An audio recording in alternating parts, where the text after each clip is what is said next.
a lot of repetitive fishing this way, but oh, there's a good one.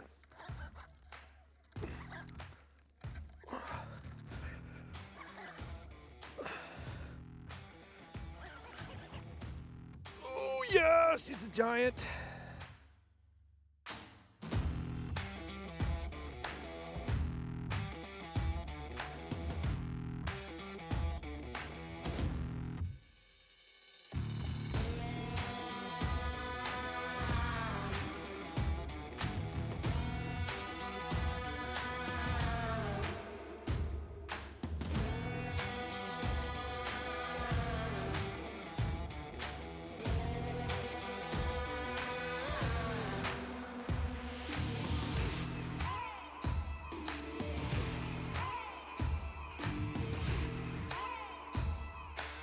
Hello, I'm Ryan Gregory, and this is Fish in the Arctic.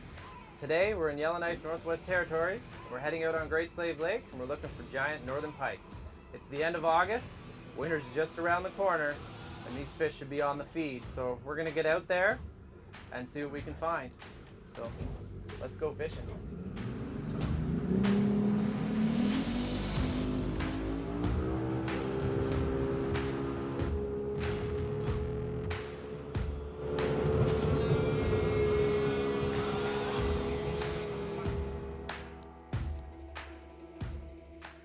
Here we are on Great Slave Lake.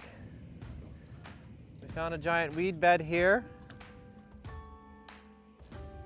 I fished this weed bed for many years, 7 years now. Facebook notified me this morning that today is my anniversary, my 7th year anniversary of a giant silver pike that I caught. So a silver pike's very rare. When I first caught it, it looked like a muskie. That's what I thought, but there's no muskie here. So I thought, well, there's no better place to start than that very weed bed. And this very spot where I caught him is right on that little rock. We're gonna sneak up in there, we're gonna pitch a jig in, see what happens. Then we're just gonna kind of comb the area with some search baits and figure out what's going on. I haven't fished this area in a good year. The weeds are pretty consistent, they're always here. They can change from year to year based on the water level or how much sun we get through the summer. It's been a little warmer summer than last year, so there should be some good weed growth, and the water's about a foot lower than last year, so that'll allow that sun to get down to the bottom. The weeds might go out a little further. Right now we're in about 7 feet of water. It's just kind of a rock weed transition area with there's some sand and gravel in the back, and we're just kind of gonna do a bunch of big circles and see what happens. Hopefully we can put some fish in the boat.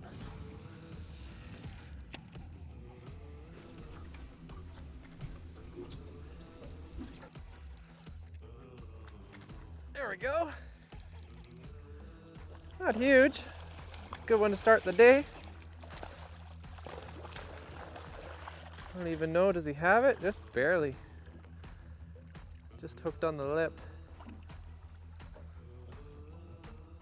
I don't know. You can grab this fish and probably just land him by hand. This one, he's not very big. Just barely grabbed it though. He's gonna jump. This is the part where you have to be careful. They got a lot of teeth. That hook dangling out of their mouth doesn't help.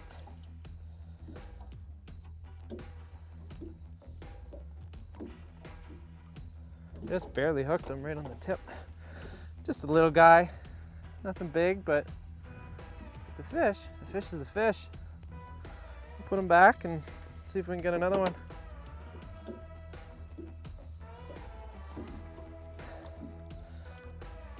See you later, dude. All right, we're on the board. Well, we found the stuff we're looking for. We got nice big weed bed here, so stick around. We're gonna keep combing through it and see if we can't figure out these fish, what they want to eat today.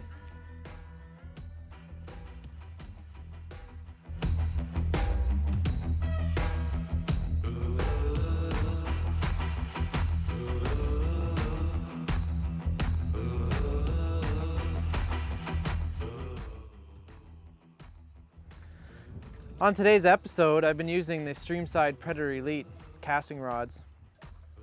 They come in a series of actions. I have a 7.6 and the 7.3 heavy, right down to the 7-foot medium heavy in bait casting and as well spinning. I use a lot of casting rods, I just prefer them. The 7.6 and 7.3 heavy are great rods for pitching and flipping and dealing with heavy cover, getting pike in and out of the weeds. From there, we go to the medium heavy. I like these smaller fish, smaller back lakes, throwing crankbaits, great walleye rod, or if I'm fishing for ink canoe, throwing spoons around. The lighter tip's gonna allow me to cast out lighter baits without any problems. Streamside also has the series in spinning, and they have their own Streamside Predator Elite spinning reel. This is the PE30, which is equipped on a medium heavy rod, so it's great, lots of line capacity, super smooth drag, very lightweight. Nice high performance package and a low price point. The rods retail for around $120, and I think the reels are right around the $100 mark. You can't go wrong, it's a great warranty. I encourage you to check them out.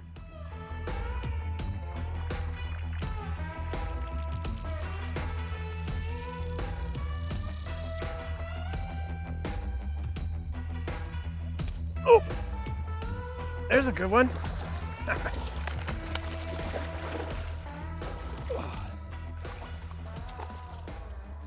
That's about the size of the fish that we had a few chances at.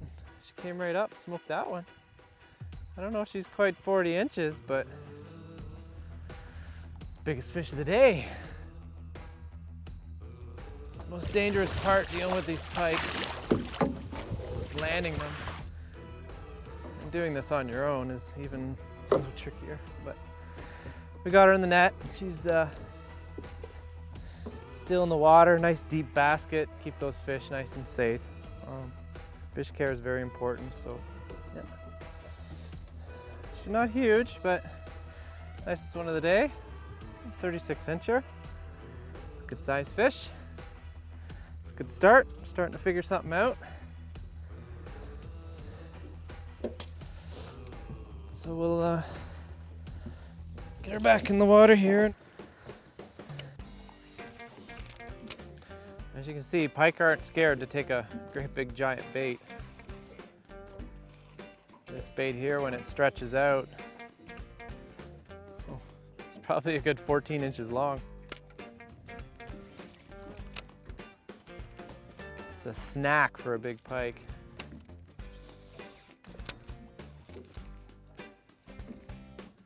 Well, we just kind of work it around the cover here, try to keep it out of the weeds. See if we can't figure out a pattern of where these fish are maybe positioned. I don't know if they're cruising around. Oh, there's a big one. Oh, that was cool. Or they just come rifling out like that. Can't beat that. Whew, that gets your heart pumping. That was a 20-pounder for sure. That was every bit of 40 inches. I'm hoping everyone was able to see that. That was pretty cool. I don't think that fish will bite again.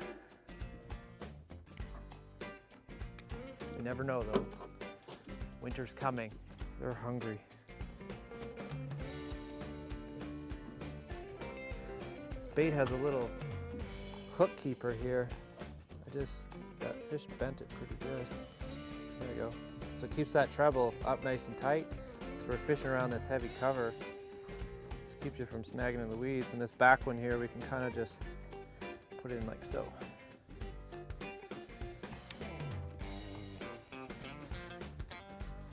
Well, I might have stumbled on something. That's a couple big fish now. You want this great big giant bait. They're willing. That one came a good 10 feet or so to grab it. Hard to keep them on when they strike right at the side of the boat like that though.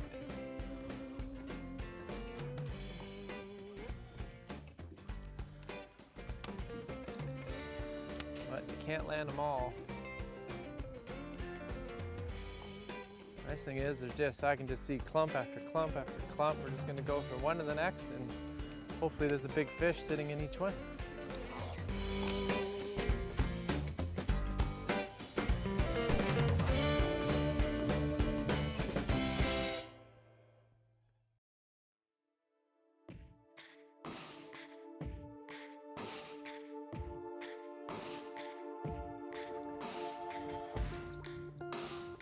Today on Conservation Corner, we're going to talk about refueling on the water.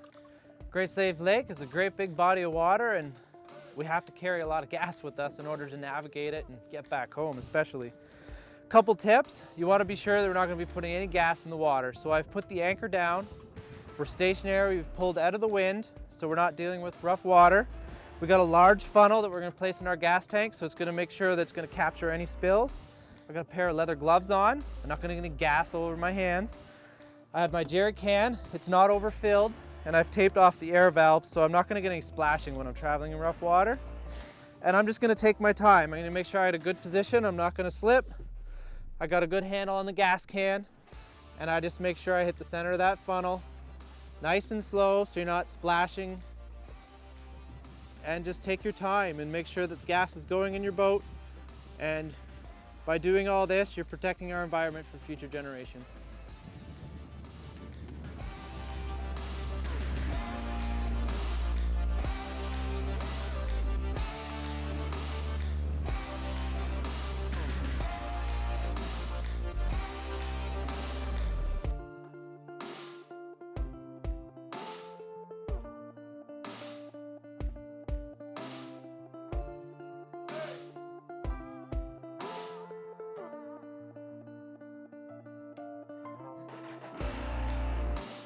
That hook. Well, we managed to find another little guy.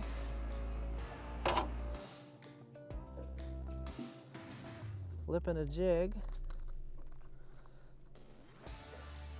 Be more the size I'd want for shore lunch, but we'll let this one go. There he goes.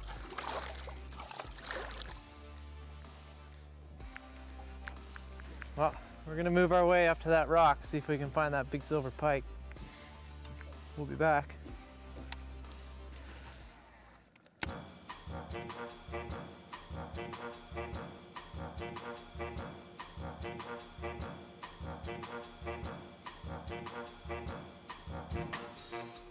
Welcome, Arizona. She's gonna be joining us for the afternoon. We're gonna go out and see if we can catch a giant pike. Welcome to this segment of Fishing with Zoe. Let's go out and go fishing. All right, you ready? All right, fist pump.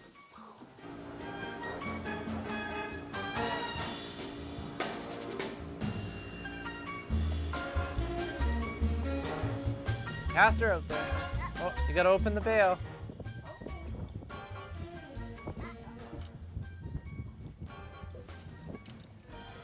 Almost. Reel it in, try again. So when you're fishing with kids, it's important to just take your time. I'm not going to be casting right now. I can focus totally on her. We're just learning the art of the spinning reel, so she's got her down really good. A little out of practice. We haven't been out for a couple weeks, so we'll get her. There you go. All right. Is that the cast? Are you going to catch a big one? You're right in the spot. Okay, reel it in.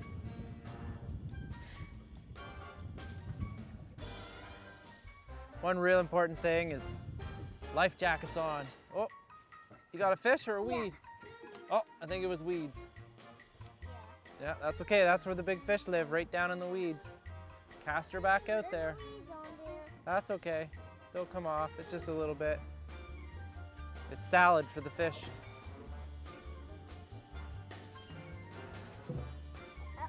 Remember, open it and hold the line, and then you cast it. Remember? So you go like this. Remember, open it, hold the line. Okay, hold the line, don't worry about the bail. And now you can cast.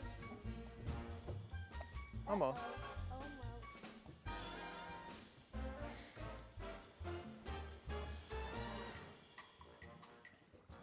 Reel it in, try it again.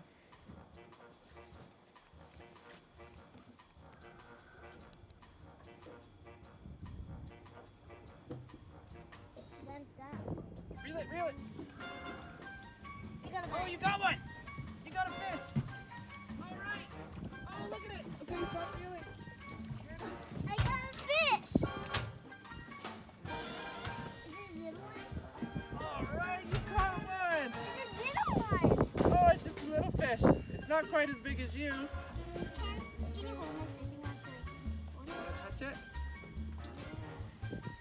Okay, gotta be real careful. Remember, he's got sharp teeth, so you don't touch his nose, right? Okay, we'll just hold it with me. Okay, we gotta let him go a little bit. He's just a baby. Isn't he cute? Yeah. Yeah. Okay. You gonna help me let him go? Yeah. Okay. Oh. See you later. You see it? I catch a fish. I want it bigger. All right. Fish high five. Oh, fish slime all over your hands. I catch my first one. I'm Arizona.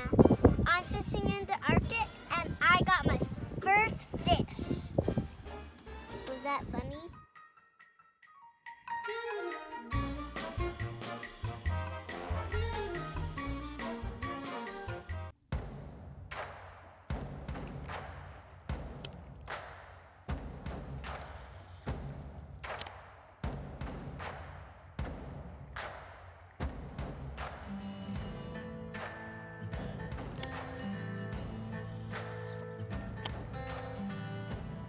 A lot of repetitive fishing this way, but oh, there's a good one.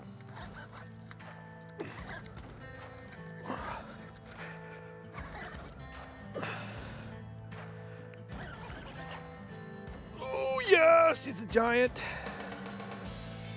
Boom.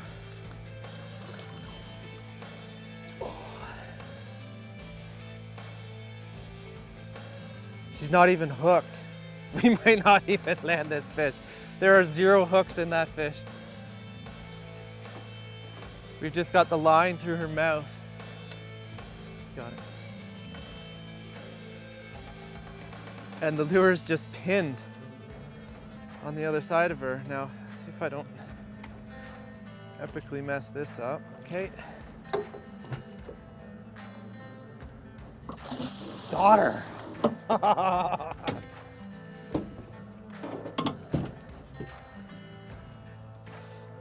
Oh, there she be. Isn't that a beautiful fish? That's a definite 40-incher. Maybe a little more. They get much bigger than this. She's every bit of 20 pounds. She's marked up lots. Anyway, we'll get her back in the net and we'll let her revive a bit. Make sure we get a good takeoff. We got enough fish for shore lunch, so yeah, that's a good one. Well, we got to do that again. We found the spot, stuck her out. Yeah, we're gonna keep doing this. We're gonna let this fish just chill in the net a little bit and we'll be right back.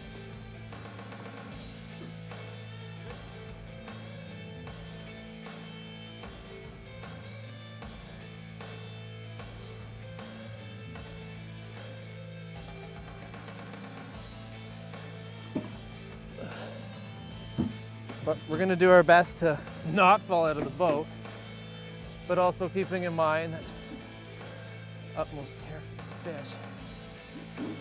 We wanna make sure we support all her weight.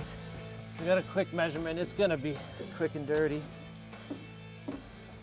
It's really bent. It says 46 there, so I'd say she's a definite 40. But yeah, she's a giant of Great Slave Lake. Yeah, we're gonna put her back to the depths now.